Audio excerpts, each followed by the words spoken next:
আসসালামু আলাইকুম ভাইজান। এই যে দেখেন কেজু W512, হ্যাঁ, এই যে হলো কেজুটা। আর এই যে পিছনে দেখেন লেখা আছে NTI DC, তারপরে 3.7 ভোল্ট 80 ওয়াট LED, হ্যাঁ, এখানে লেখাই আছে। এটা একটু খেয়াল করেন তাহলে। এই যে চিকুনটা দেখেন, হ্যাঁ, এই যে চিকুনটা যায় এটা আমি দেখাইতেছি। এই যে এটা এখন মোটা, এই যে চিকুন একটা গ্লাসের মতো, কাচের গ্লাস আছে না, কাচের গ্লাসের মতো।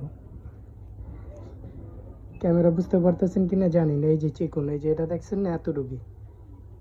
আবার এটা যদি ছড়ান তাহলে মোটো হইব। আর একবারে চিকন হলো এটা, হ্যাঁ, একবারে চিকন, এটা একবারে চিকন। তাহলে আমারে জানান পাঠামু কিনা, তাহলে আমি পাঠাই দেবনি। এই যে এই চিকন হইব, এর থেকে আর বেশি চিকন হইব না। এটা গ্লাসের মতো, হ্যাঁ, আর চাইলে আরো বড় করতে পারবেন। এটা হলো চিকন, এনে ডিজিটাল।